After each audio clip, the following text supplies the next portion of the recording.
Assalamualaikum warahmatullahi wabarakatuh. Berjumpa lagi dengan saya Dian Moharomi Eka Al-Fajar. Saya mengajar di SMPN Satap 3 Sobang. Pembelajaran kali ini saya akan membahas tentang persebaran flora fauna di Indonesia. Tujuan pembelajarannya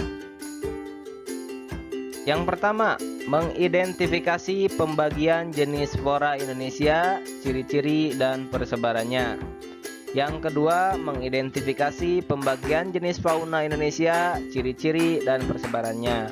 Yang ketiga, mendeskripsikan upaya pelestarian flora fauna di Indonesia. Faktor yang mempengaruhi persebaran flora dan fauna di Indonesia. Yang pertama adalah faktor klimatik atau kondisi iklim. Yang mempengaruhinya adalah suhu, kelembaban udara, angin, dan curah hujan. Yang kedua, faktor edapik, perbedaan tanah itu sangat mempengaruhi adanya persebaran flora dan fauna. Apa sajakah yang mempengaruhinya? Tekstur tanah, struktur tanah, kadar air, dan kadar kimiawi tanah. Yang ketiganya adalah faktor topografi atau faktor ketinggian tempat. Nah, yang keempat itu adalah kita sendiri, yaitu manusia. Manusia ini bisa membawa flora atau fauna dari satu tempat ke tempat lain, sehingga dapat menyebarkannya ke seluruh wilayah Indonesia. Nah, kita akan bahas tentang persebaran flora di Indonesia. Flora di Indonesia dibedakan menjadi 3 wilayah persebaran, yaitu daratan Sunda atau Indonesia bagian barat, meliputi Pulau Sumatera, Pulau Jawa, Pulau Bali, dan Pulau Kalimantan. Jenis floranya termasuk ke hutan hujan tropis, hutan musim, sabana. Nah, flora endemiknya ada Rafflesia arnoldi, meranti, kemuning, rawa gambut, dan rotan. Itu sebelah kiri kalian contoh dari flora pohon meranti. Yang kedua ada Indonesia bagian tengah, meliputi Sulawesi, Nusa Tenggara, dan Maluku. Jenis floranya yaitu cemara, pinus, palma, hutan hujan tropis, mangrove, nipah, dan stepa. Flora endemiknya ada lontar, cendana, cempaka, hutan kasar, anggrek serat, eboni, dan ajang kelicung. Itu fotonya adalah foto dari anggrek serat. Yang ketiga yaitu daratan Sahul atau Indonesia bagian timur, meliputi Papua dan sekitarnya. Jenis floranya masuk ke dalam semak belukar, hutan hujan tropis, hutan sagu, hutan nipah, dan mangrove. Flora endemiknya yaitu buah merah, matoa, dan eukaliptus. Nah, itu contoh fotonya, yaitu foto dari buah matoa. Persebaran fauna di Indonesia. Persebaran fauna di Indonesia sama dengan flora, yaitu dibagi menjadi 3 wilayah bagian. Ada Indonesia bagian barat dan Indonesia bagian tengah yang dibatasi oleh garis Wallace.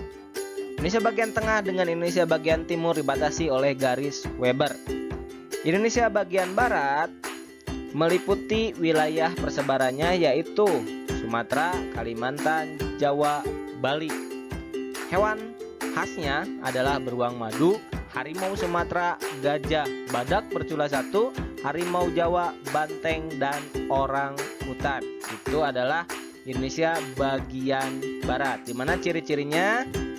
Mamalia berukuran besar, banyak terdapat berbagai jenis kera, banyak terdapat jenis ikan air tawar, sedikit burung berwarna namun memiliki suara yang merdu, dan terdapat berbagai jenis reptil. Indonesia bagian tengah meliputi Sulawesi, Nusa Tenggara, dan beberapa pulau kecilnya. Hewan khasnya ada babi rusa, anoa, burung maleo, dan komodo. Ciri-ciri hewan di daerah ini yaitu terdapat hewan endemik atau hewan yang hanya ada di Indonesia seperti yang tadi saya sebutkan. Dan yang kedua mirip dengan hewan tipe asiatis dan tipe australis. Makanya daerah ini disebut dengan daerah peralihan. Nah, sebelah timurnya itu ada Indonesia bagian timur atau disebut dengan fauna Australis. Ciri-cirinya terdapat binatang berkantung, mamalia berukuran kecil, ikan air tawar dalam jumlah sedikit, banyak jenis burung yang berbulu indah atau memiliki ragam warna. Wilayahnya yaitu meliputi Papua dan Kepulauan Maluku. Fauna khasnya ada cendrawasih, kakatua, kuskus, dan walabi. Setelah kalian mengetahui persebaran flora dan fauna Indonesia, kalian harus tahu bagaimana upaya pelestarian flora dan faunanya. Yang pertama, bisa dengan cara membangun tempat perlindungan seperti Suaka Marga Satwa yang khusus hewan, cagar alam, dan taman nasional. Nah, contoh di atas itu adalah Taman Marga Satwa yang ada di Muara Angke. Yang kedua, bisa dengan cara membangun tempat rehabilitasi. Contohnya di sini rehabilitasi untuk orang utan yang ada di Tanjung Puting, Kalimantan, di mana orang utan di Kalimantan sekarang terancam punah. Yang ketiga, dengan cara menerapkan program pembangunan berkelanjutan, yaitu dengan cara membuat undang-undang untuk mengatur pembangunan supaya tidak ada hutan yang beralih fungsi lahan menjadi tempat pemukiman dan lain sebagainya. Yang keempat, menetapkan status flora dan fauna. Flora dan fauna yang hampir punah perlu dilindungi dan ditetapkan sebagai hewan yang dilindungi. Contohnya adalah komodo. Yang kelima, usaha pelestarian hutan bisa melakukan dengan cara tebang pilih, reboisasi, ataupun dengan terasering sehingga hutan tetap lestari.